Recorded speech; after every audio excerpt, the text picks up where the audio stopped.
Bonjour les amis, bienvenue au cœur de l'écrin de La Rochelle, son vieux port. Regardez, pour des belles histoires de culture, des histoires de cinéma. Regardez ce livre, c'est une perle dans l'histoire du cinéma en français certainement, mais assurément en tout cas Rochelet. Il est signé par Maryse Bessaguet et c'est, allez, depuis les années 50 jusqu'à nos jours, les belles images du cinéma. Quels films, quels interprètes, quels acteurs, quelles séquences mythiques, tout ça est relaté dans ce livre. Et dès demain, alors vous pouvez vous procurer tout au long de l'année ce livre, mais demain particulièrement, Maryse va le signer. Maryse, bonjour. Bonjour. Donc c'est l'émotion là, demain vous retrouvez le public.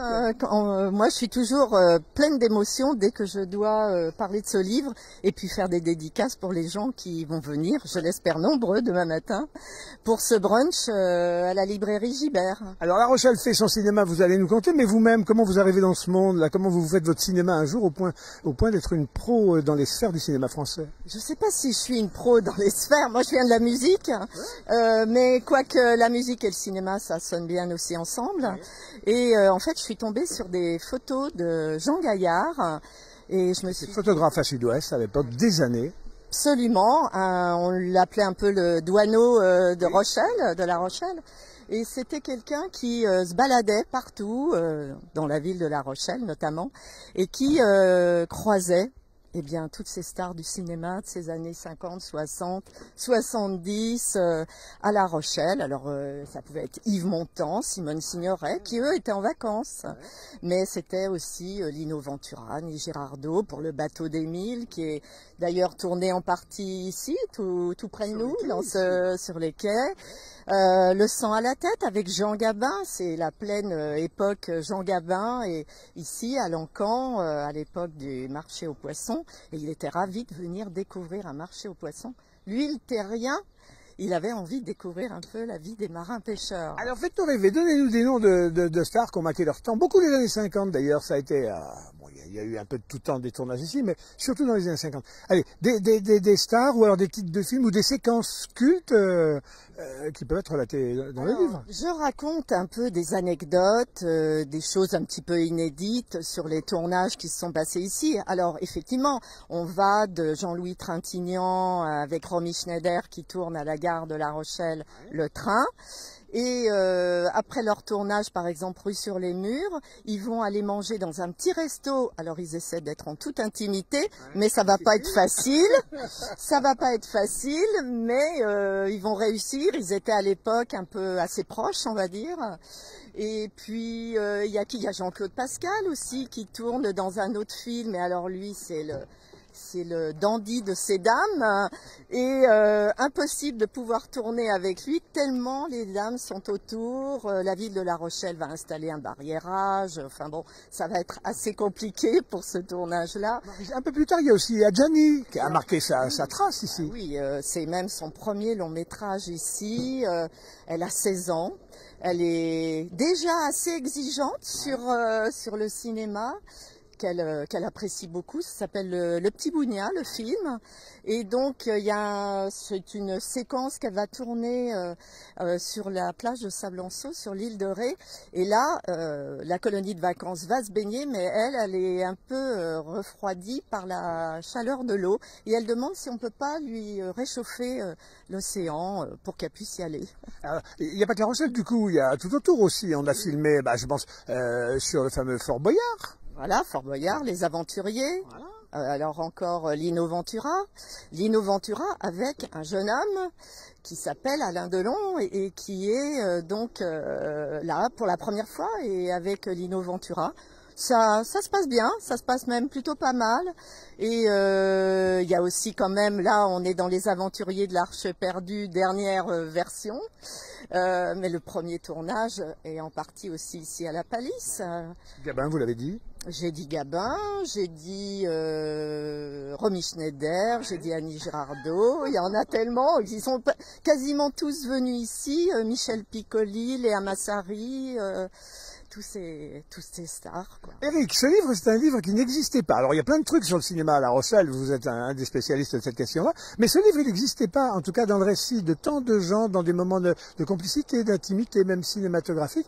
Il va apporter des choses à l'histoire du cinéma à La Rochelle, ce bouquin. Bah oui, tout à fait. C'est un bouquin vraiment intéressant. Moi qui adore le cinéma, j'adore le regarder parce que c'est vrai. Et puis toutes les anecdotes que raconte Marie, c'est vraiment, comment dire, pédagogique. Et puis ça nous intéresse sur toute l'histoire du cinéma à La Rochelle en fait. Et c'est vrai que s'intéresser aux années 50 jusqu'aux années 80, c'est bien parce que après l'histoire se poursuit et on a envie peut-être presque d'avoir un deuxième tome, un second tome.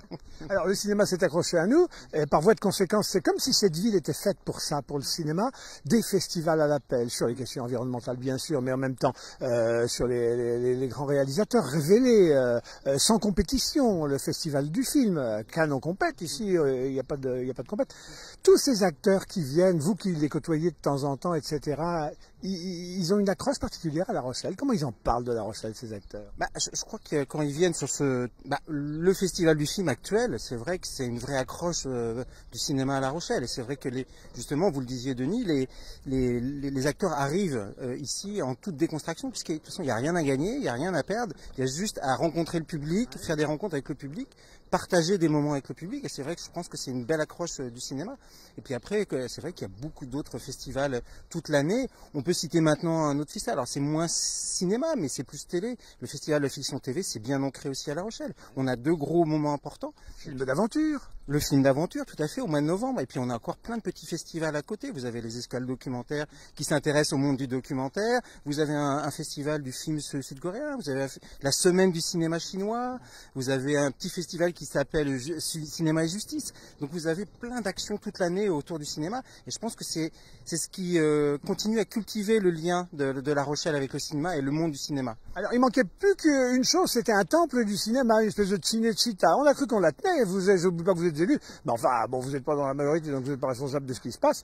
Là je vois le long de l'Encan, tout ça était destiné au cinéma. Il devait y avoir des studios de cinéma, et ça aurait été la clé de voûte de tout un ensemble de choses. Il n'y a pas de studio de cinéma. Bah non, on a tout abandonné, tout oublié. C'est un peu un épisode raté de l'histoire de La Rochelle avec le cinéma. C'est vrai que beaucoup de monde y ont cru, malgré qu'il y avait quelques voix déjà à l'époque où le projet est arrivé qui disaient attention, c'est peut-être pas des locaux qui sont des vrais studios par rapport à ce qui existait déjà. On peut comparer à la Belle de Mai à Marseille ou les gros studios à Paris. Et c'est vrai que des bâtiments, cette ancienne criée, même si les volumes sont importants, sont impressionnants, en fait, ils n'étaient pas assez satisfaisants pour attirer des grosses productions, en fait.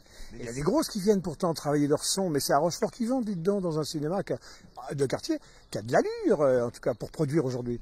Les productions sont surtout intéressées par, en fait, tout ce qu'on a en extérieur ici. Maryse parlait de Sablanceau, par exemple, l'île de Ré. On peut citer aussi Le Jour le plus long, par exemple, qui était venu tourner à la Conge des Baleines. Et c'est vrai que ce sont plus les extérieurs qui attirent ici. On voit tous les films qui sont cités dans le livre de Maryse, ce sont des extérieurs.